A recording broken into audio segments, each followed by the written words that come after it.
Hello students, welcome to Study with Ankita. Today I will teach you the whole chapter first of business study as summarized way. Our chapter name is Natures and Significance of Management. So let's see the topic. Introduction of Management. Successful organizations do not achieve their goal by chance but by following a deliberate process called management. कोई भी successful organisation अपने गोल को by chance achieve नहीं करती है, बल्कि उसके पीछे एक डेलिब्रेटेड प्रोसेस होता है.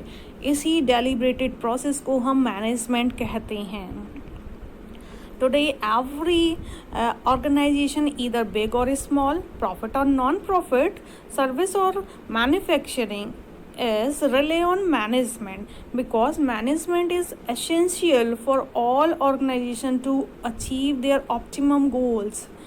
आज के ज़माने में, आज के समय पे कोई भी ऑर्गेनाइजेशन, चाहे वो बड़ा हो या छोटा हो, प्रॉफिट मेकिंग कंपनी हो या नॉन प्रॉफिट मेकिंग कंपनी हो, कोई भी सर्विस हो या मैन्युफैक्चरिंग कंपनी हो, सब की सब मैनेजमेंट पे रिलाई करते हैं.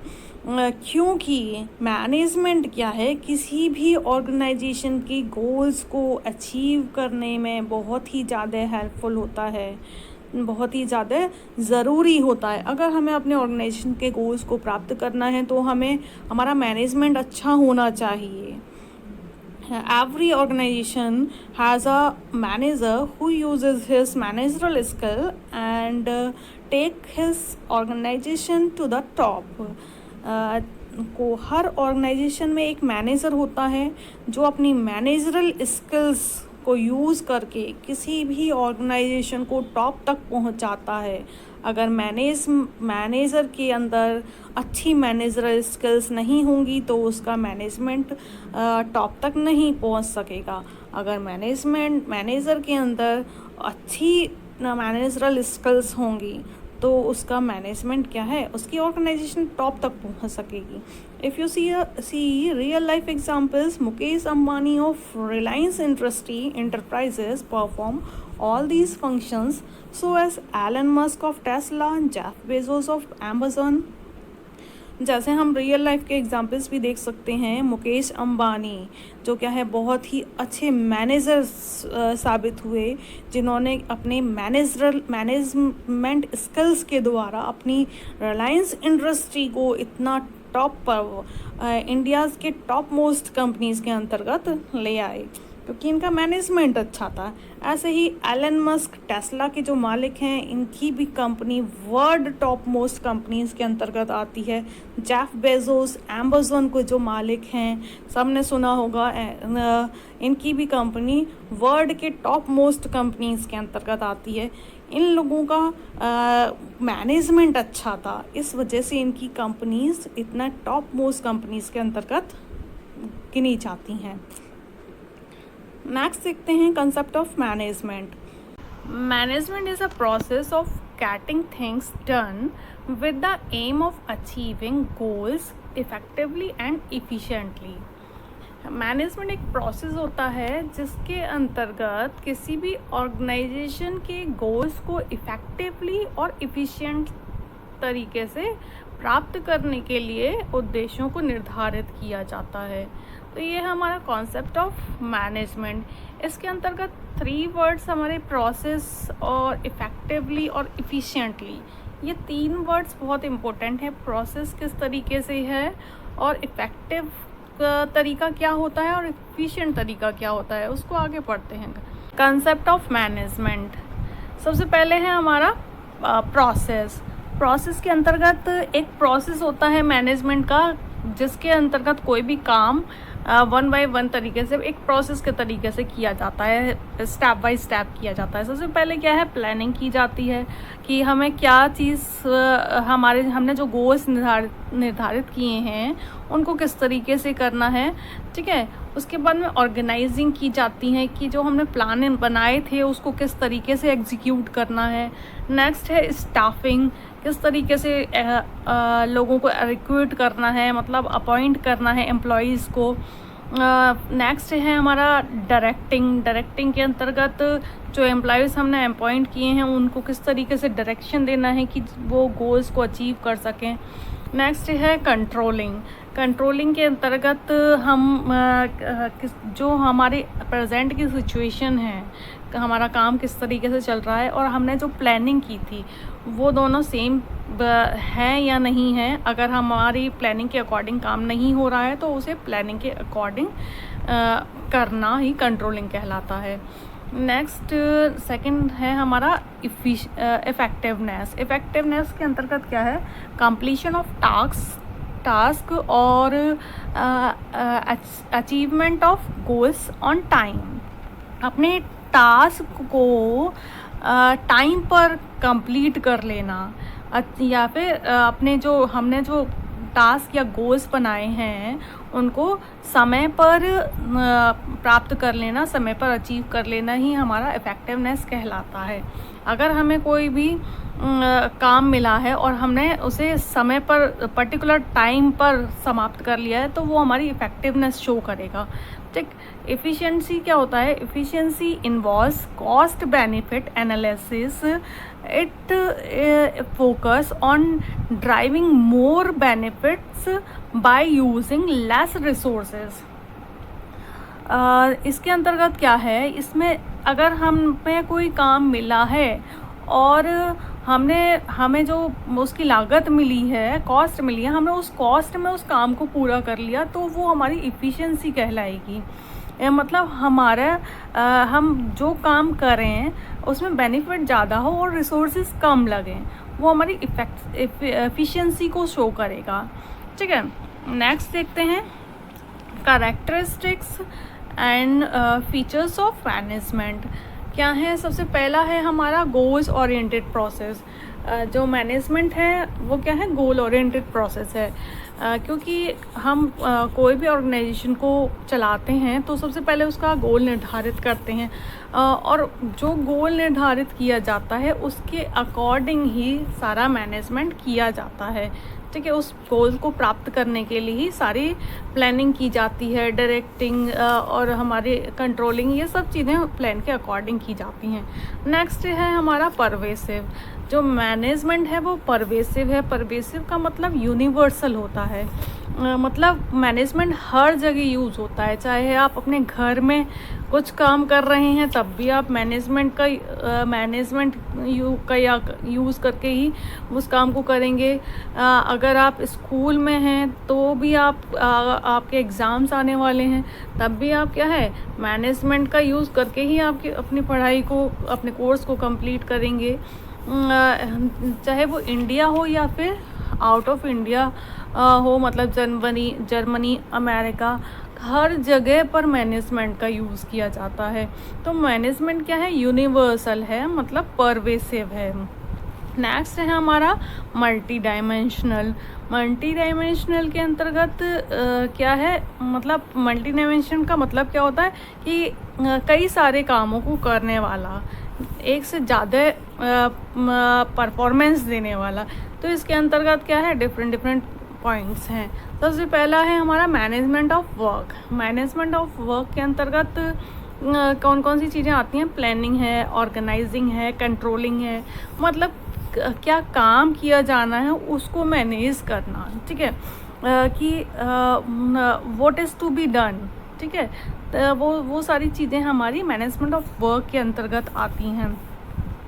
कि इसमें प्लानिंग आएगा हमारा कि किस तरीके से उस काम को किया जाना है।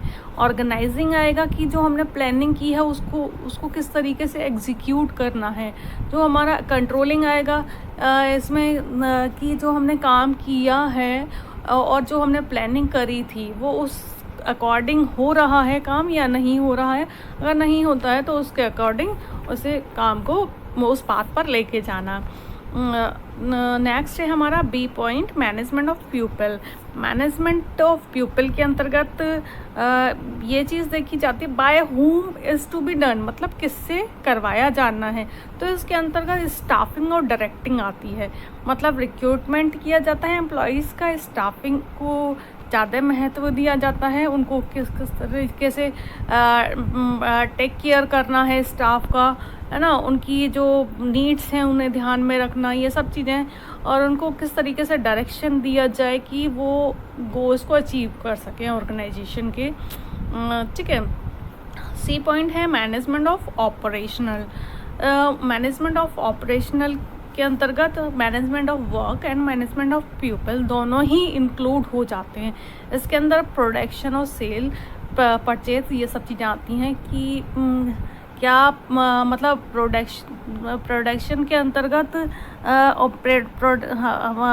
जो पूरी ऑर्गेनाइजेशन है ना, उसका मेन काम तो यही होता है कि माल को बनाना, किस तरीके से हमारी सेल हो रही है और क्या चीज़ें हमें परचेज़ करनी है, ये सारी चीज़ें का काम भी यही होता है और लोगों द्वारा काम भी यही किया जाता है। तो दोनों चीज़ें इंक्लूड होती हैं मैनेजमेंट ऑफ ऑपरेशन में। नेक्स्ट है हमारा कंटिन्यूस प्रोसेस। जो मैनेजमेंट है वो क्या है, कंटिन्यूस प्रोसेस है, क्योंकि इसमें क्या है, एक टास्क ख़त्म होता है तो दूसरा टास्क स्टार्ट हो जाता है, दूसरा ख़त्म होता है तो तीसरा स्टार्ट हो जाता है। तो मैनेजमेंट क्या है, कंटिन्यूस प्रोसेस है। और हम अपने रियल लाइफ एग्जांपल, मतलब नॉर्मल लाइफ एग्जांपल में देखें तो भी, जब हम जैसे हम 5th क्लास में पढ़ रहे हैं, नेक्स्ट हम क्या है 6th क्लास में आ जाएंगे, फिर 7th क्लास में आ जाएंगे, तो ये क्या है, इस तरीके से हमारा मैनेजमेंट, और उसी तरीके से हमें मैनेजमेंट करके अपनी पढ़ाई को करना होगा। तो मैनेजमेंट क्या है, एक कंटिन्यूस प्रोसेस है, हमेशा चलता चला जाएगा। नेक्स्ट है हमारा ग्रुप एक्टिविटीज़। एक ऑर्गेनाइजेशन के अंतर्गत एक पर्सन तो काम करता नहीं है, उसके अंतर्गत क्या है, काफ़ी सारे लोग काम करते हैं, उसके एम्प्लॉयज़ हैं, वर्कर्स हैं, मैनेजर्स हैं। तो क्या है, जो मैनेजमेंट है वो ग्रुप एक्टिविटीज़ है और सब लोग मिलकर काम करते हैं उसमें, तभी जो ऑर्गेनाइजेशन है उसके गोल्स को अचीव किया जा सकता है। तो ये ग्रुप एक्टिविटी है। नेक्स्ट है हमारा डायनेमिक फंक्शन। डायनेमिक का मीन्स क्या होता है, चेंजेस, मतलब मार्केट में जो चेंजेस हो रहे हैं उन चेंजेस को भी अपने ऑर्गेनाइजेशन के अंदर लेकर आना भी मैनेजमेंट का ही काम होता है। मैनेजमेंट की कैरेक्टरिस्टिक फीचर्स होता है कि मार्केट में क्या चीज़ चल रही है, लोगों को क्या चीज़ पसंद है, उनकी नीड्स के अकॉर्डिंग क्या लोगों को ज़रूरत है, उनकी नीड्स के अकॉर्डिंग ही अपने प्रोडक्ट में चेंजेस को लेकर आना डायनेमिक फंक्शन है। नेक्स्ट है हमारा इंटेंजिबल। इंटेंजिबल मतलब can not be physical seen. Management can not be physical seen, क्योंकि मैनेजमेंट दिखाई नहीं देता, लेकिन मैनेजमेंट के द्वारा ही हम अपनी ऑर्गेनाइजेशन को टॉप तक पहुंचा सकते हैं। नेक्स्ट देखते हैं objectives of management. Objectives of management के अंतर्गत क्या है, कोई भी काम जब हम करते हैं तो उसके कुछ ऑब्जेक्टिव्स, गोल्स निर्धारित करते हैं। तो मैनेजमेंट के भी अलग अलग ऑब्जेक्टिव्स होते हैं। सबसे पहला है हमारा ऑर्गेनाइजेशनल प्रोसेस, सेकंड है सोशल ऑब्जेक्टिव और थर्ड है हमारा पर्सनल ऑब्जेक्टिव्स। तो फर्स्ट है हमारा, और एक 1 बाय 1 करके देखते हैं। सबसे पहला है ऑर्गेनाइजेशनल प्रोसेस। इसके अंतर्गत क्या है, ऑर्गेनाइजेशन के का जो एम है ना, ऑर्गेनाइजेशन के जो ऑब्जेक्ट हैं, उनके जो एम हैं, उनको किस तरीके से उनमें किस तरीके से प्रॉस्पेरिटी को लेकर आया जा सके, ग्रोथ को लेकर आया जा सके, वो सब मैनेजमेंट के द्वारा किया जाता है। इसके अंतर्गत इसको हमने 3 पार्ट्स में डिवाइड किया है, survival, profit and growth. Survival के अंतर्गत हम अपने ऑर्गेनाइजेशन में इतना स्ट्रॉन्ग बनाएं कि हमारी जो कॉस्ट है वो कवर हो सके, उसे हम सर्वाइवल कहते हैं। ऑर्गेनाइजेशन के अंतर्गत हमने जितना रुपए लगाया है वो सारा के सारा रुपए हम निकाल सकें, हमारी जो कॉस्ट है वो कवर हो सके, हमें किसी तरीके का लॉस ना हो। नेक्स्ट है प्रॉफिट। प्रॉफिट के अंतर्गत कब तक एक पर्सन सरवाइव ही करता रहेगा, तो सरवाइव करने के मतलब सरवाइव से थोड़ा और ऊपर उठने के लिए प्रॉफिट मेकिंग होना भी बहुत ज़्यादा ज़रूरी है। मतलब सफिशिएंट या फिर अर्निंग सफिशिएंट अमाउंट या अर्निंग एडिक्वेट अमाउंट ही हमारा प्रॉफिट कहलाता है। मतलब ऑर्गेनाइजेशन में जो हमारी कॉस्ट है वो तो कवर हो ही, इसके अलावा हमारा एक्स्ट्रा प्रॉफिट भी हो, तभी हमें फ़ायदा होगा। नेक्स्ट है हमारा ग्रोथ। ग्रोथ से मतलब होता है ग्रोथ से क्या मतलब है कि हमारा टर्म्स ऑफ सेल कितनी ज़्यादा बढ़ रही है, नंबर ऑफ़ ब्रांचेस हमारी कितनी ज़्यादा बढ़ रही हैं, नंबर ऑफ़ प्रोडक्ट हमारे कितने ज़्यादा बढ़ रहे हैं, नंबर ऑफ़ एम्प्लॉयज़ कितने ज़्यादा बढ़ रहे हैं। तो ये चीज़ें अगर हमारी जो ऑर्गेनाइजेशन है वो 1 से 2 हो गई हैं, मतलब उनकी ब्रांचेस बढ़ गई हैं, उसके एम्प्लॉयज़ बहुत ज़्यादा बढ़ गए हैं, सेल बढ़ गई है, तो हमारी ग्रोथ भी हो रही है, उसका मतलब होता है। ठीक है, तो ये सारे थे ऑर्गेनाइजेशनल प्रोसेस के अंतर्गत। नेक्स्ट देखते हैं सोशल ऑब्जेक्टिव्स। सोशल ऑब्जेक्टिव्स में क्या है, सबसे पहला क्वालिटी प्रोडक्ट। क्वालिटी प्रोडक्ट के अंतर्गत क्या है, जो भी हम प्रोडक्ट बना रहे हैं उसके अंतर्गत क्वालिटी होनी चाहिए। मतलब ऐसा नहीं हो कि है ना कुछ समय ही चले और वो ख़राब हो जाए, उसकी क्वालिटी अच्छी होनी चाहिए कि जैसे कि लोग उसे ज़्यादा से ज़्यादा ख़रीदें। नेक्स्ट है responsible reasonable price, reasonable price होनी चाहिए। मतलब आम जनता के जो नॉर्मल पीपल होते हैं उनकी पहुंच में भी वो प्रोडक्ट आ सके। ऐसा ना हो कि बहुत ज़्यादा कॉस्टली हो और लोग क्या है उसे ख़रीदें ही ना, तो रीज़नेबल प्राइस का होना चाहिए। नेक्स्ट है हमारा एम्प्लॉयमेंट अपॉर्चुनिटीज़। हमें अपनी ऑर्गेनाइजेशन के अंतर्गत उसको इतना ज़्यादा ग्रो करना चाहिए कि हम और लोगों को एम्प्लॉयमेंट भी प्रोवाइड करा सकें। अगर लोगों को ज़्यादा से ज़्यादा एम्प्लॉयमेंट देंगे तो हमारा क्या है, समाज भी बढ़ेगा और समाज के साथ साथ हमारी ऑर्गेनाइजेशन भी बढ़ेगी। नेक्स्ट है इकोनॉमिक वेल्थ।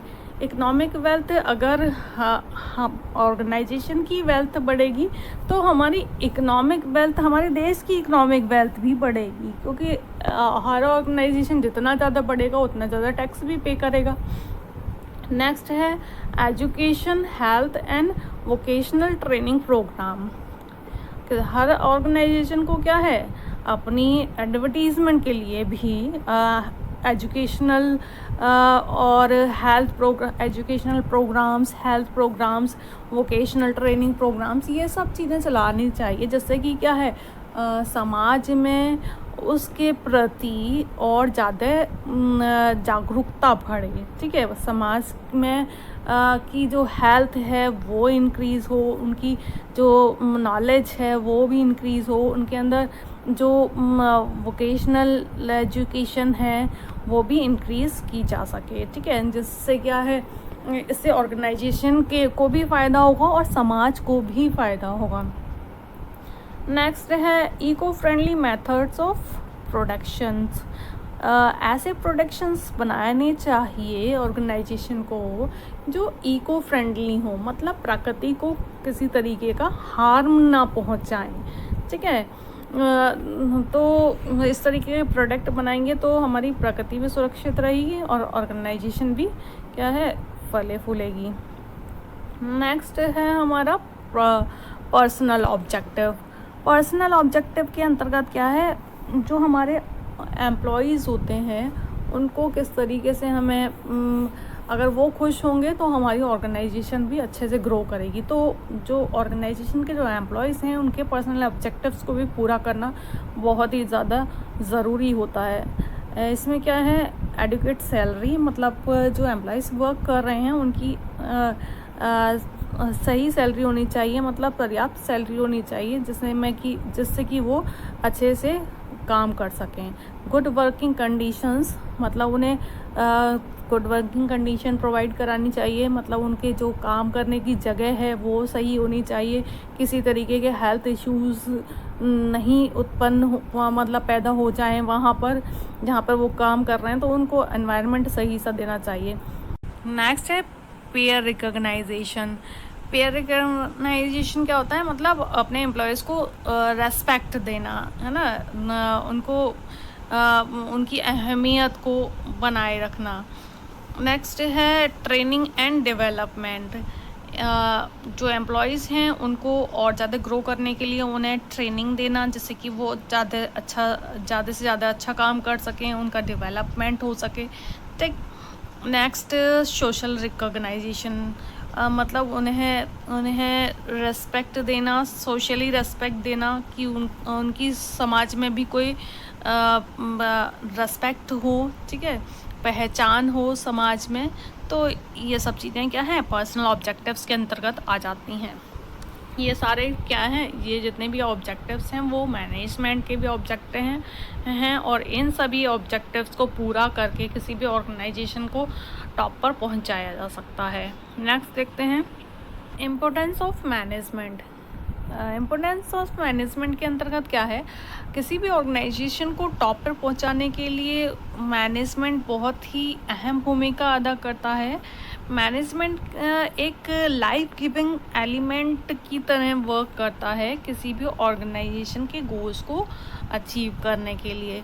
तो देखते हैं क्या क्या इम्पोर्टेंस हैं। सबसे पहला है helps in achieving group goals. जैसा कि हमने पहले भी पढ़ा कि किसी भी ऑर्गेनाइजेशन में 2 या 2 से अधिक लोग वर्क करते हैं, इसमें कई सारे लोग इंक्लूडेड रहते हैं, जैसे कि मैनेजर हैं, एम्प्लॉयज़ हैं, वर्कर्स हैं। तो सभी के इंडिविजुअल गोल्स तो होते ही हैं, इसके अलावा जो हमारी ऑर्गेनाइजेशन है उसके भी गोल्स होते हैं। तो management individual plus group goals plus organisational goals सभी को प्राप्त करने में हेल्प करता है। नेक्स्ट है हमारा इम्प्रूव्स इफ़िशियंसी। मैनेजमेंट इफ़िशियंसी को बढ़ाता है, जैसे कि इसमें क्या है, कम से कम मतलब बेनिफिट्स हमें ज़्यादा हों और रिसोर्सेज हमारे कम लगें, हमारी कॉस्ट कम लगे और हमारा काम ज़्यादा हो जाए, तो वो हमारी इफ़िशियंसी कहलाता है। तो इफ़िशियंसी को इम्प्रूव करने का काम भी मैनेजमेंट का होता है। अच्छा मैनेजमेंट ज़्यादा से ज़्यादा इफ़िशियंसी को बूस्ट करेगा। नेक्स्ट है हमारा क्रिएट डायनेमिक ऑर्गेनाइजेशन। मैनेजमेंट क्या है, एक डायनेमिक फंक्शन को क्रिएट करता है, मतलब जो भी एनवायरनमेंट में चेंजेस हो रहे होते हैं उन चेंजेस को अपनी ऑर्गेनाइजेशन के अंतर्गत लेकर आता है। जो पब्लिक की जो डिमांड है उसकी डिमांड के अंतर्गत अपने प्रोडक्ट को बनाने का काम करता है। ये सारी चीज़ें मैनेजमेंट का ही काम होता है कि मार्केट में क्या चल रहा है उसके अकॉर्डिंग हम अपने प्रोडक्ट को बनाएं। नेक्स्ट है helps in achieving personal objectives. जैसे कि हमने स्टार्टिंग में भी पढ़ा था कि जो मैनेजमेंट होता है वो ग्रुप गोल्स को तो प्राप्त करता ही है, इसके अलावा जो इंडिविजुअल ऑब्जेक्टिव्स होते हैं, एम्प्लॉयज़ के पर्सनल ऑब्जेक्टिव्स होते हैं, उनको भी प्राप्त करने में हेल्प करता है। जब पर्सन के इंडिविजुअल ऑब्जेक्टिव्स पूरे होंगे तभी जो ऑर्गेनाइजेशन है उसके ऑब्जेक्टिव्स को पूरा किया जा सकेगा। नेक्स्ट है helps in development of society. जो मैनेजमेंट है वो सोसाइटी के डेवलपमेंट में भी हेल्प करता है। अगर हमारा ऑर्गेनाइजेशन ज़्यादा से ज़्यादा बहुत ज़्यादा इंक्रीज़ करेगा, ज़्यादा से मतलब टॉप पोजीशन पे होगा, तो इससे क्या है, जो कंट्री है उसकी जीडीपी में, ग्रॉस डोमेस्टिक प्रोडक्ट में भी इफ़ेक्ट पड़ेगा। तो सोशल डेवलपमेंट के लिए भी मैनेजमेंट अपना इम्पोर्टेंट रोल प्ले करता है। नेक्स्ट देखते हैं nature of management. Nature of management को लेकर अलग अलग ऑथर्स की अलग अलग राय हैं। कुछ ऑथर्स मैनेजमेंट को साइंस मानते हैं, कुछ मैनेजमेंट को आर्ट मानते हैं और कुछ मैनेजमेंट को प्रोफेशन मानते हैं। अब देखते हैं कि मैनेजमेंट के फीचर्स साइंस, आर्ट, प्रोफेशन से मैच करते हैं या नहीं करते हैं। चलिए सब फर्स्ट देखते हैं मैनेजमेंट एज अ साइंस। क्या मैनेजमेंट एक साइंस है? देखते हैं सबसे पहले साइंस के फीचर्स को, फिर देखेंगे वो मैच करते हैं मैनेजमेंट से या नहीं। फर्स्ट है हमारा systematic body of knowledge. Science में क्या, साइंस के अंतर्गत क्या है, एक सिस्टमेटिक बॉडी ऑफ नॉलेज है, मतलब सब चीज़ प्रोवाइडेड है बुक्स में, स्टडी मटेरियल में, सब कुछ वेल सेटल्ड है। क्या मैनेजमेंट में ऐसा है? मैनेजमेंट में भी ऐसा है, मैनेजमेंट में भी बुक्स हैं, स्टडी मटेरियल्स है, सारी चीज़ें प्रोवाइडेड हैं।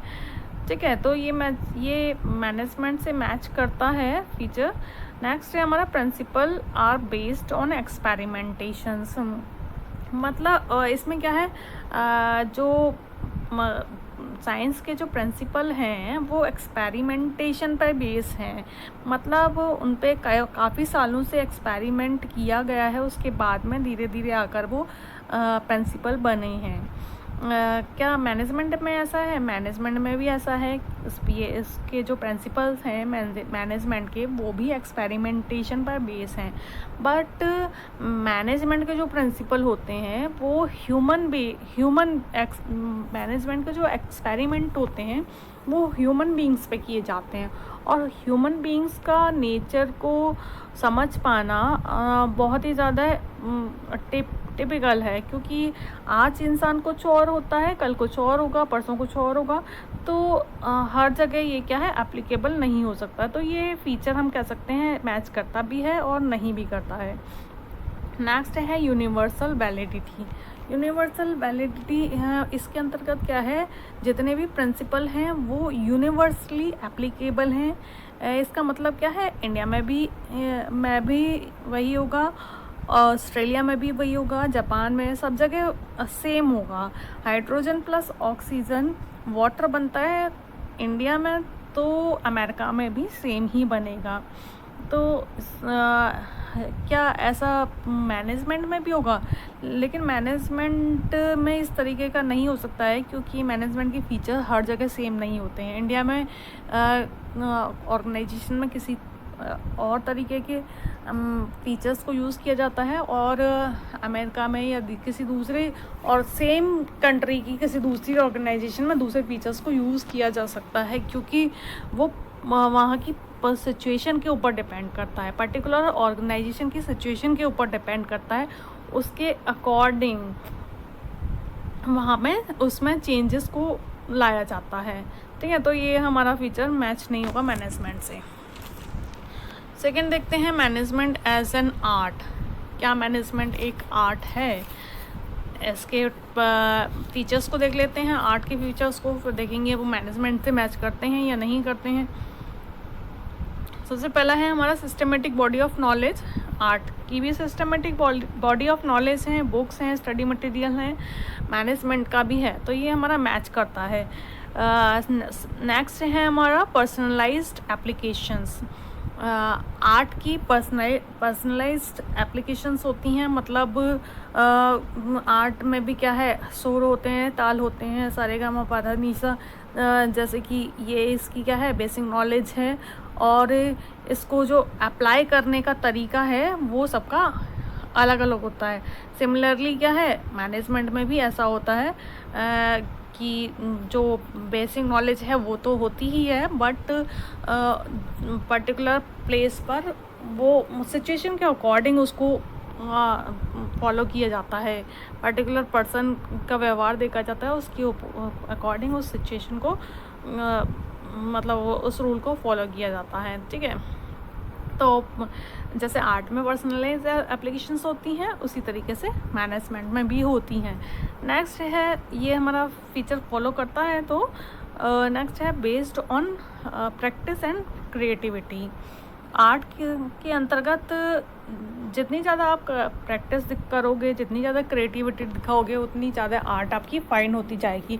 ऐसा ही सेम मैनेजमेंट में भी होता है, जितना ज़्यादा आप प्रैक्टिस करोगे, जितनी क्रिएटिविटी दिखाओगे, उतना ही मैनेजमेंट और ज़्यादा अच्छा होता जाएगा और ऑर्गेनाइजेशन की गोल्स को अचीव किया जा सकता है। तो इसके तीनों फीचर्स मैच होते हैं, यानी मैनेजमेंट एक आर्ट है, साइंस भी है, क्योंकि साइंस के भी फीचर मैच हो रहे हैं अधिकतर। नेक्स्ट देखते हैं मैनेजमेंट एज अ प्रोफेशन। क्या मैनेजमेंट एक प्रोफेशन है? देखते हैं प्रोफेशन के फीचर्स क्या हैं और मैनेजमेंट से मैच करते हैं या नहीं करते हैं। सबसे पहला है हमारा well defined body of knowledge. Profession की भी well defined body of knowledge होती है, मतलब सारी बुक्स प्रोवाइडेड हैं, स्टडी मटेरियल्स प्रोवाइडेड है।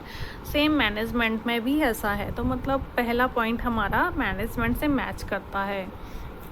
नेक्स्ट है हमारा रेस्ट्रिक्टेड एंट्री। प्रोफेशन के अंतर्गत एंट्री रेस्ट्रिक्टेड होती है, मतलब हर कोई इंसान प्रोफेशनलिस्ट नहीं बन सकता है। प्रोफेशनलिस्ट बनने के लिए पर्टिकुलर डिग्री चाहिए होती है, उसकी नॉलेज स्किल चाहिए होती है। बट मैनेजमेंट में ऐसा नहीं है। मैनेजर एक अपने काम से भी बन सकता है, अपने एक्सपीरियंस से भी बन सकता है। तो बट आजकल ऐसा होता जा रहा है कि बड़ी बड़ी जो कंपनियां होती हैं वो मैनेजर्स उन्हीं पर्सन्स को चुनती हैं जो MBA किए हुए होते हैं। तो हम ये कह सकते हैं कि ये फंक्शन अभी तो इतना फॉलो नहीं कर रहा है, लेकिन इन फ्यूचर फॉलो कर सकता है। नेक्स्ट है हमारा प्रेजेंस ऑफ प्रोफेशनल एसोसिएशंस। मतलब पर्टिकुलर जो प्रोफेशन जो होता है उसकी एक एसोसिएशन होती है, जिसमें प्रोफेशनलिस्ट को रजिस्टर्ड होना पड़ता है। लेकिन मैनेजमेंट में भी जो एसोसिएशन है, मतलब मैनेजमेंट की भी एसोसिएशन होती है, मैनेजमेंट की भी एसोसिएशन होती है, ऑल इंडिया मैनेजमेंट एसोसिएशन, जिसके अंतर्गत सारे जो मैनेजर्स हैं उसको रजिस्टर किया जाता है। बट इस समय हर मैनेजर का एसोसिएशन के अंदर रजिस्टर्ड होना कंपलसरी नहीं है। तो ये भी फीचर हमारा यहाँ पे अभी फॉलो नहीं करता है, बट इन फ्यूचर कर सकता है। ठीक है। नेक्स्ट है हमारा एक्सिस्टेंस ऑफ एथिकल कोड्स। फिर से वही बात, जो एसोसिएशन है उसके अंतर्गत जो रूल्स और रेगुलेशन है वो प्रोफेशनलिस्ट को फॉलो करने पड़ते हैं। ठीक है। बट क्या मैनेजमेंट में तो जो एसोसिएशन है उसमें हर किसी मैनेजर का रजिस्टर्ड होना ही कंपलसरी नहीं है, तो वो रूल्स और रेगुलेशन क्या फॉलो करेगा?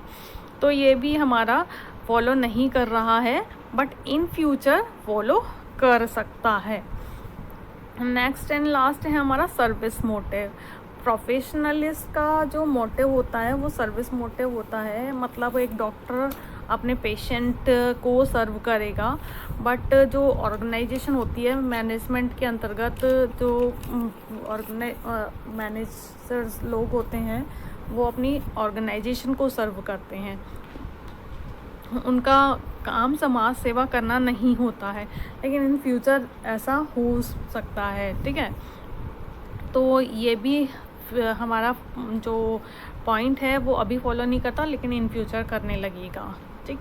तो इसमें एक ही फीचर फर्स्ट वाला फॉलो कर रहा है, मैच कर रहा है मैनेजमेंट से, बाकी सब नहीं कर रहे हैं अभी, बट इन फ्यूचर हो सकते हैं। तो हम कह सकते हैं कि हम ये चीज़ इसके अंतर्गत कह सकते हैं कि जो मैनेजमेंट है is on the path of becoming a profession. ये प्रोफेशन के पाथ पर चल रहा है, बट अभी प्रोफेशन से मैच नहीं करता है। नेक्स्ट टॉपिक देखते हैं, levels of management. Levels of management में हम 3 लेवल्स ऑफ मैनेजमेंट पढ़ेंगे, top level management, middle level and lower level. सबसे पहला है हमारा top level management. Top level management क्या होता है? टॉप लेवल मैनेजमेंट में वो पर्सन आते हैं जो सारा की सारा थॉट प्रोसेस चलाते हैं, जिनकी संस्था ही ये होती है, मतलब संस्था के मालिक जो हैं, ऑर्गेनाइजेशन के जो मालिक हैं, वो टॉप लेवल मैनेजमेंट के अंतर्गत आते हैं। इनके पास ज़्यादा से ज़्यादा अथॉरिटीज़ भी होती हैं। तो कौन कौन से लोग आते हैं टॉप लेवल मैनेजमेंट में देखते हैं। बोर्ड ऑफ डायरेक्टर है, चेयरमैन है, general manager, president, vice president, chief executive officer, chief financial officer, CFO जिसे कहते हैं, एंड चीफ ऑपरेटिंग ऑफिसर। ये सारे के सारे क्या है, टॉप लेवल मैनेजमेंट के अंतर्गत आते हैं। नेक्स्ट आता है हमारा middle level management. Top level के बाद मिडिल लेवल आता है, और मिडिल लेवल आते आते ये अलग अलग डिपार्टमेंट्स में बट जाता है। तो अलग अलग डिपार्टमेंट्स के जो हेड होते हैं वो मिडिल लेवल मैनेजर्स कहलाते हैं। कौन कौन से होते हैं, परचेज मैनेजर है, sale manager, marketing manager, executing officer, plant superintendent, divisional head, departmental head, ये सब क्या है, मिडिल लेवल मैनेजर्स कहलाएंगे। ठीक है। लास्ट है हमारा lower level management. Lower level management के अंतर्गत वो लोग आते हैं जो वर्कर्स से काम कराते हैं, वर्कर्स को ऑब्जर्व करते हैं। ठीक, तो कौन कौन से लोग आते हैं इसमें, सुपरवाइज़र है, सुपरिटेंडेंट है, फॉरमैन है, सेक्शन ऑफिसर, क्लर्क, सब डिपार्टमेंट एग्जीक्यूटिव, ये सारे लोग लोअर लेवल मैनेजमेंट के अंतर्गत आते हैं, जिन्हें सुपरवाइजरी लेवल ऑफ मैनेजमेंट भी कहते हैं। चलिए वन बाय वन देखते हैं। सबसे पहला है हमारा टॉप लेवल मैनेजमेंट। इसके अंतर्गत क्या है, they consist of the senior most executive of the organisation. जो टॉप लेवल मैनेजमेंट होते हैं वो सीनियर मोस्ट एग्जीक्यूटिव पर्सन होते हैं, मतलब सबसे ऊपर होते हैं। इनसे ऊपर और कोई नहीं होता है। सारे के सारे जो थॉट प्रोसेस है, जो डिसीज़न लेने का काम है, वो सब टॉप लेवल मैनेजमेंट के पर्सन ही करते हैं। The manager working at this level have maximum authorities. तो इनसे ऊपर तो कोई होता नहीं है, तो सबसे ज़्यादा अथॉरिटीज़ हैं, सबसे ज़्यादा जो पावर हैं वो टॉप लेवल मैनेजमेंट की ही होती हैं। आप देख लेते हैं फंक्शंस क्या हैं, functions of top level management क्या है। तो हमारा सबसे पहला है determining the objects of the enterprises. इसके अंतर्गत क्या है, जो टॉप लेवल मैनेजर्स होते हैं वो क्या है, वो ऑब्जेक्टिव्स तैयार करने का काम करते हैं। ठीक है, या जो ऑब्जेक्टिव्स हैं, गोल्स हैं, वो उन्हें तैयार करने का काम करते हैं, चाहे वो लॉन्ग टर्म ऑब्जेक्टिव्स हों या फिर शॉर्ट टर्म ऑब्जेक्टिव्स हों। ठीक है। नेक्स्ट है हमारा framing of plans and policies. जो भी प्लान्स एंड पॉलिसीज़ हैं, जो ऑब्जेक्टिव्स को बनाने के लिए, मतलब ऑब्जेक्टिव्स को अचीव करने के लिए क्या क्या प्लान्स बनाने हैं, क्या क्या पॉलिसीज़ बनानी है, वो सब भी क्या है, टॉप लेवल मैनेजमेंट द्वारा ही की जाती हैं।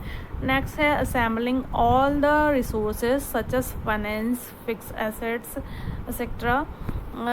सारे के सारे रिसोर्सेज इकट्ठा करने का काम भी क्या है, टॉप लेवल मैनेजमेंट का होता है। जैसे कि फाइनेंस कहाँ से लेके आना है, कैपिटल कहाँ से लानी है, फिक्स एसेट्स कहाँ से लेके आनी है, ये सारा की सारा काम क्या है, टॉप लेवल मैनेजमेंट का ही होता है। नेक्स्ट है responsible for welfare and survival of the organisation. Welfare and survival of the organisation. जो टॉप लेवल मैनेजमेंट होता है वो ऑर्गेनाइजेशन के सर्वाइवल और वेलफेयर की रिस्पॉन्सिबिलिटी उसके हाथों में होती है। मतलब कि किस तरीके से उसको आगे ले जाना है, ऑर्गेनाइजेशन को किस तरीके से उसको मार्केट में चलाए रखना है, क्या मतलब किस तरीके से प्लान्स एंड पॉलिसीज़ वो बनाएंगे, तभी वो ऑर्गेनाइजेशन सर्वाइव कर सके। ठीक है, तो ये सब काम क्या है, टॉप लेवल मैनेजमेंट का होता है। नेक्स्ट है analyses business environment and it's implication. जो टॉप लेवल मैनेजमेंट है वो बिजनेस को एनालाइज करता है कि मार्केट में किस तरीके की चीज़ें आ रही हैं, लोगों को क्या चीज़ पसंद है, उसी तरीके के प्रोडक्ट्स को बनाने पर जोर कर देता है। ठीक है, तो मार्केट के अकॉर्डिंग, एनवायरनमेंट के अकॉर्डिंग अपने जो ऑर्गेनाइजेशन है उसमें डायनामिक चेंजेस को लेकर आता है। नेक्स्ट है to integrate divergent elements and coordinate the activities. जो टॉप लेवल मैनेजमेंट है वो अलग अलग एलिमेंट्स को इकट्ठा करने का काम करता है, और जो डिफरेंट एक्टिविटीज़ हैं, कई सारे, क्योंकि एक मैनेजमेंट, एक ऑर्गेनाइजेशन के अंतर्गत कई सारे लोग काम करते हैं और उनकी कई सारी अलग अलग एक्टिविटीज़ होती हैं और अलग अलग तरीके से काम करते हैं, उन सभी को इंटीग्रेट करने का काम, उनको कोऑर्डिनेट करने का काम टॉप लेवल मैनेजमेंट का ही होता है। नेक्स्ट देखते हैं middle level management. They act as a linking pin between top and lower level management. Middle level management एक लिंकिंग पिन की तरह वर्क करता है टॉप लेवल और लोअर लेवल मैनेजमेंट के बीच में। They also exercise the functions of top level for their department as they make plans and policies for their department, organize and collect the resources। वो अपने department के लिए भी top level के कार्यों का भी प्रयोग करता है। अपने डिपार्टमेंट में प्लान्स एंड पॉलिसीज़ बनाना, इसके अलावा रिसोर्सेज को कलेक्ट करना, ये सब काम क्या है, टॉप लेवल मैनेजमेंट द्वारा किया जाता है। अब फंक्शंस देखते हैं, इसके फंक्शंस क्या हैं। Functions of middle level management. First function है हमारा interpreting of policies framed by top management to lower management. जो मिडिल लेवल मैनेजमेंट होता है वो टॉप लेवल मैनेजमेंट की जो पॉलिसीज़ होती हैं वो लोअर लेवल मैनेजमेंट तक पहुंचाता है। मतलब टॉप लेवल मैनेजमेंट की पॉलिसीज़ को इंटरप्रिटेट करता है लोअर लेवल मैनेजमेंट में, मतलब व्याख्या करता है। ठीक है।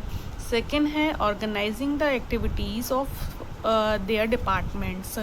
वो अपने डिपार्टमेंट्स के लिए भी, मिडिल लेवल अपने डिपार्टमेंट के लिए भी एक्टिविटीज़ को ऑर्गेनाइज करने का काम करता है।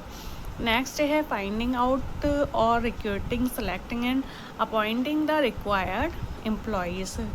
जो अपने डिपार्टमेंट के अंतर्गत एम्प्लॉयज़ को अपॉइंट करने का, रिक्वायरमेंट करने का, सिलेक्ट करने का, पर्टिकुलर वर्क के लिए पर्टिकुलर एम्प्लॉयज़ को अपॉइंट करने का काम भी क्या है, मिडिल लेवल मैनेजमेंट के द्वारा किया जाता है।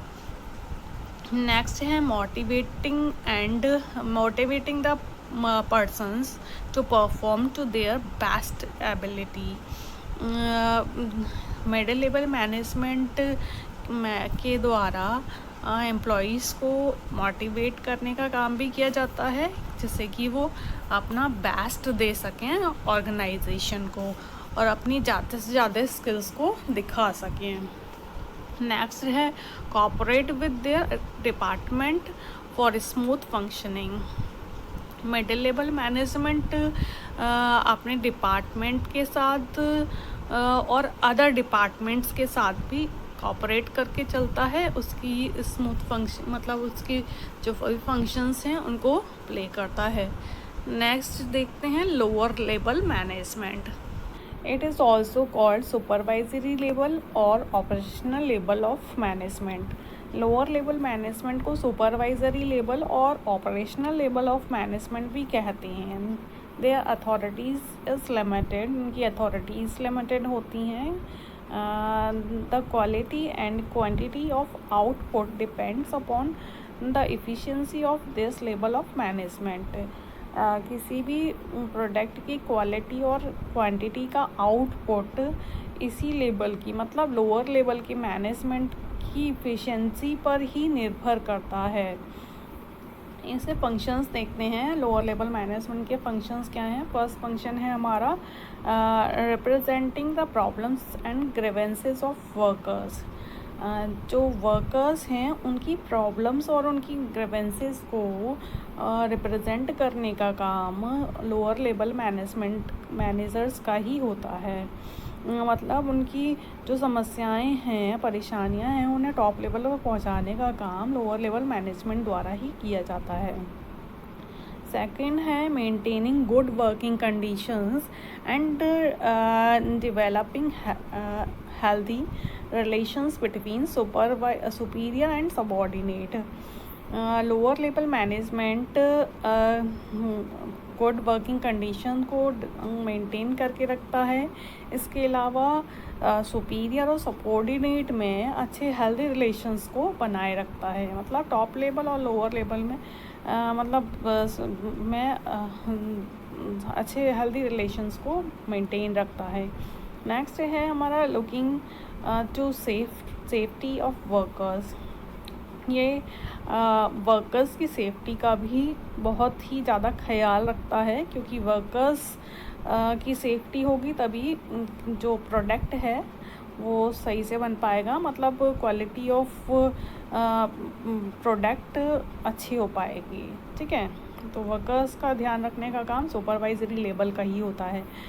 नेक्स्ट है they try to maintain prices standard of quality. Supervisory level का काम ये भी होता है कि वो प्राइस को तो मेंटेन करे, इसके अलावा स्टैंडर्ड क्वालिटी भी प्रोवाइड करें। नेक्स्ट है they are responsible for boosting the morale of the worker. वो वर्कर्स के मोरल को बूस्ट करने की रिस्पॉन्सिबिलिटी भी लोअर लेवल ऑफ मैनेजमेंट की ही होती है। नेक्स्ट देखते हैं functions of management. Functions of management के अंतर्गत क्या है? ये जो फंक्शंस ऑफ मैनेजमेंट है इसे 1 बाय 1 स्टेप वाइज ही किसी मैनेजर द्वारा परफॉर्म किया जाता है। इसमें फर्स्ट फंक्शन है हमारा प्लानिंग का। कोई भी ऑर्गेनाइजेशन जो वर्क करती है उसका एक गोल होता है, ऑब्जेक्ट होता है, उसके आधार पर ही वो आगे का काम करती है। सबसे पहले गोल निर्धारित करती है, गोल को पूरा करने के लिए वो प्लानिंग करती है कि किस तरीके से हमें उस गोल को अचीव करना है, उसके लिए प्लान्स एंड पॉलिसीज़ को बनाती है। नेक्स्ट है ऑर्गेनाइजिंग। जो प्लान्स एंड पॉलिसीज़ बना लिए हैं अब उनको एग्जीक्यूट किस तरीके से किया जाए, तो वो सारी चीज़ें ऑर्गेनाइजिंग के अंतर्गत डिसाइड की जाती हैं। नेक्स्ट आता है स्टाफिंग। स्टाफिंग के अंतर्गत जो भी चीज़ें ऑर्गेनाइज की हैं उनको पूरा करने के लिए स्टाफ रखा जाता है। मतलब एम्प्लॉयज़ का रिक्रूटमेंट किया जाता है, अपॉइंटमेंट किया जाता है। फिर नेक्स्ट आता है डायरेक्टिंग। अब जो स्टाफ रखा है उसे डायरेक्ट करने का, उन्हें दिशा निर्देश देने का काम किया जाता है कि उन्हें उनसे इस तरीके से काम कराया जा सके कि कराया जाए जिससे कि ऑर्गेनाइजेशन के गोल्स को पूरा किया जा सके, तो उन्हें डायरेक्शन देने का काम किया जाता है। नेक्स्ट आता है कंट्रोलिंग।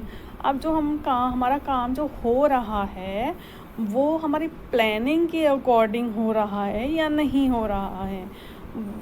अगर हमारी प्लानिंग के अकॉर्डिंग नहीं हो रहा है तो उसे कंट्रोल करके प्लानिंग के अकॉर्डिंग, मतलब जो हमने पाथ डिसाइड किया था उस पाथ पर ले जाने का काम कंट्रोलिंग का होता है। तो ये थे हमारे functions of management. Next topic देखते हैं कोऑर्डिनेशन। कोऑर्डिनेशन भी एक फंक्शन ऑफ मैनेजमेंट ही है, बल्कि हम ये कह सकते हैं जो जितने भी हमने ऊपर 5 फंक्शन ऑफ मैनेजमेंट पढ़े थे उनमें सबसे ज़्यादा इम्पोर्टेंट और सबका सार एसेंस ऑफ मैनेजमेंट हम कोऑर्डिनेशन को कह सकते हैं। चलिए कोऑर्डिनेशन देखते हैं। The process by which manager synchronise the activities of different departments is known as coordination. Coordination के अंतर्गत क्या है, कोई भी मैनेजर डिफरेंट डिपार्टमेंट्स के अंतर्गत उनकी जो एक्टिविटीज़ हैं उनको सिंक्रोनाइज करने का काम करता है। मतलब उनको साथ साथ लेकर चलने का काम करता है। ठीक है। Coordination is the force that bind all the other functions of management. Coordination क्या होता है, जितने भी हमने अभी ऊपर 5 फंक्शंस ऑफ मैनेजमेंट पढ़े थे, उन सभी फंक्शंस ऑफ मैनेजमेंट को बाइंड करने का काम कोऑर्डिनेशन द्वारा किया जाता है। मतलब सबको साथ लेकर चलना है, कोऑपरेशन से चलना है, कोऑर्डिनेशन से चलना है, मतलब मिलजुल कर चलना है, किसी तरीके का लड़ाई ना हो, झगड़ा ना हो, वही सब कोऑर्डिनेशन कहलाता है। आगे देखते हैं, coordination the essence of management. मतलब कोऑर्डिनेशन मैनेजमेंट का एसेंस कैसे है, मतलब कोऑर्डिनेशन मैनेजमेंट का सार किस तरीके से है, ये चीज़ें हम पढ़ेंगे। सबसे फर्स्ट पॉइंट है इसमें, coordination is needed to perform all the functions of management. जो कोऑर्डिनेशन है वो मैनेजमेंट के सारे फंक्शंस को परफॉर्म करता है।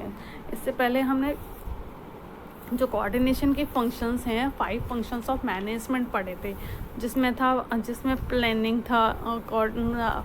प्लानिंग जब की जाती है तो उसके अंतर्गत भी क्या है, कोऑर्डिनेशन जब तक नहीं होगा तब तक कि कोई भी प्लानिंग सही तरीके से नहीं हो पाएगी, मतलब प्लानिंग फेल हो जाएगी। इसके बाद में हमारा ऑर्गेनाइजिंग था।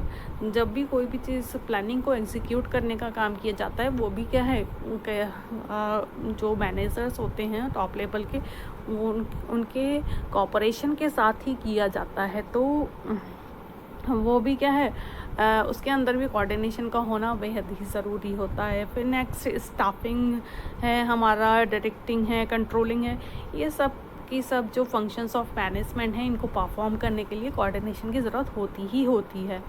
नेक्स्ट है हमारा, coordination is required at all the levels.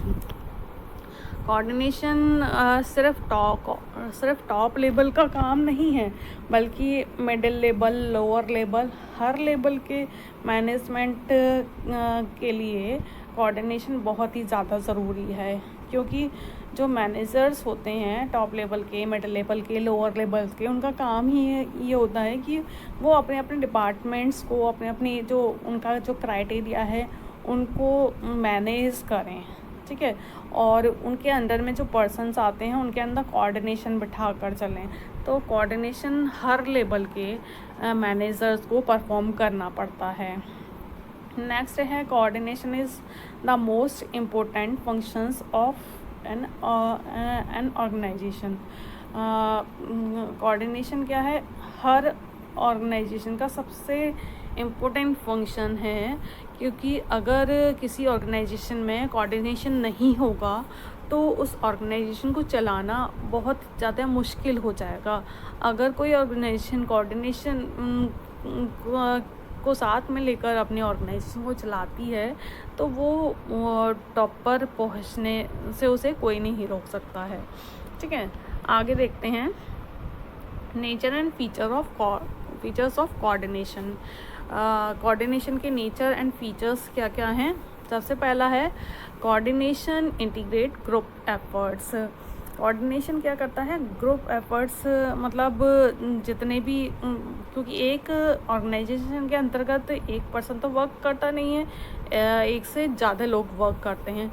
तो उन सभी लोगों के बीच में उन सभी लोगों के एफर्ट्स को इंटीग्रेट करने का काम कोऑर्डिनेशन द्वारा ही किया जाता है। नेक्स्ट है हमारा, ensure unity of efforts. Ensure unity of efforts मतलब सब एक ही डायरेक्शन में जाएं। जितने भी लोग कोऑर्डिनेशन मतलब ऑर्गेनाइजेशन में काम कर रहे हैं, उनके एफर्ट्स को तो इकट्ठा कर लिया, बट अब उनके एफर्ट्स को एक डायरेक्शन में ही लेकर जाना भी हमारा कोऑर्डिनेशन का ही काम होता है। जो ऑर्गेनाइजेशन का गोल है उसी डायरेक्शन में जो हमारे एम्प्लॉयज़ हैं उनके एफ़र्ट्स को जो हमने इंटीग्रेट किया है उसको उसी डायरेक्शन में लेके जाना कोऑर्डिनेशन का काम होता है। थर्ड है हमारा कंटिन्यूस प्रोसेस। कोऑर्डिनेशन क्या है? कोऑर्डिनेशन भी हमेशा चलता रहने वाला प्रोसेस है, कंटिन्यूस प्रोसेस है, क्योंकि एक ऑर्गेनाइजेशन, हमारी जो ऑर्गेनाइजेशन है वो जब तक चल रही है तब तक हमें कोऑर्डिनेशन बनाकर ही चलना पड़ेगा। और हम जब ऑर्गेनाइजेशन को स्टार्ट करते हैं तब भी हमारा मोटिव ये रहता है कि ये हमारा नेवर एंडिंग प्रोसेस है। तो जब तक संस्था चल रही है तब तक भी हमारा कोऑर्डिनेशन चलता रहेगा। ये भी हमारा नेवर एंडिंग प्रोसेस है, क्योंकि एक टास्क ख़त्म होता है तो दूसरा स्टार्ट हो जाता है, दूसरा ख़त्म होता है तो तीसरा स्टार्ट हो जाता है। और किसी भी टास्क को पूरा करने के लिए कोऑर्डिनेशन की बहुत ही ज़्यादा ज़रूरत होती है। नेक्स्ट है हमारा coordination is a pervasive function. Coordination क्या है? परवेसिव मतलब यूनिवर्सल फंक्शन है, मतलब हर जगह पे, ज़रूरी नहीं है किसी संस्था में ही, हर जगह पे कोऑर्डिनेशन देखा जाता है। आप अपने घर में भी काम करते हो तो कोऑर्डिनेशन के साथ करते हैं, स्कूल में, अदर ऑफिस में, समाज में, हर जगह पे कोऑर्डिनेशन देखा जाता है। ठीक है, कोऑर्डिनेशन से काम करेंगे तभी वो काम क्या है, बहुत इजी तरीके से हो जाता है और वो काम सफल रहता है। नेक्स्ट है हमारा coordination is responsibility of all managers. जो कोऑर्डिनेशन है वो सिर्फ टॉप लेवल की रिस्पॉन्सिबिलिटी नहीं है, बल्कि मिडिल लेवल, लोअर लेवल, हर लेवल के मैनेजमेंट की रिस्पॉन्सिबिलिटी है कि वो अपने एम्प्लॉयज़ के बीच में कोऑर्डिनेशन बिठा कर चलें और संस्था के अंतर्गत काम को फुलफ़िल करें। मतलब कोऑर्डिनेशन बिठा कर चलेंगे तभी संस्था के अंतर्गत काम हो सकेगा। ठीक, तो पर्टिकुलर किसी एक लेवल का काम नहीं होता है कोऑर्डिनेशन बिठाना, बल्कि top level, middle level, lower level, हर लेवल के मैनेजमेंट को कोऑर्डिनेशन के साथ ही काम करना पड़ता है। नेक्स्ट है coordination is deliberated function. Coordination क्या है? एक डेलिब्रेटेड फंक्शन है, मतलब हर कोई मैनेजर चाहता है कि उसके जो ऑर्गेनाइजेशन है उसमें शांति बनी रहे, सब कुछ अच्छे से चलता रहे। मतलब वो खुद भी ये चीज़ चाहता है कि सारी चीज़ें अपने, मतलब सब लोग मिलकर काम करें। तो एक जानबूझकर किया गया प्रोसेस नहीं है, बल्कि मतलब जानबूझकर किया गया प्रोसेस ही है, जिसके अंतर्गत मतलब एक डेलिब्रेटेड प्रोसेस है जिसके अंतर्गत हमें कुछ करने की ज़रूरत नहीं होती है, बल्कि इवन हम खुद अंदर से ये चीज़ चाहते हैं कि ये चीज़ सब लोग मिलकर ही काम करें। ठीक है, तो कोऑर्डिनेशन एक डेलिब्रेटेड फंक्शन हो जाएगा। नेक्स्ट आता है हमारा इम्पोर्टेंस ऑफ कोऑर्डिनेशन और नीड्स ऑफ कोऑर्डिनेशन। कोऑर्डिनेशन की क्या इम्पोर्टेंस है, क्या नीड्स है किसी भी ऑर्गेनाइजेशन के लिए, वो चीज़ देखते हैं। सबसे पहला है हमारा ग्रोथ इन साइज़। जैसे जैसे हमारा ऑर्गेनाइजेशन का साइज़ बढ़ता जाएगा, उसकी ग्रोथ होती जाएगी, वैसे वैसे कोऑर्डिनेशन की नीड और ज़्यादा बढ़ती चली जाती है। बट कोई भी किसी भी संस्था में अगर एक पर्सन वर्क करेगा तो वहाँ पे कोऑर्डिनेशन की कोई ज़रूरत नहीं पड़ेगी।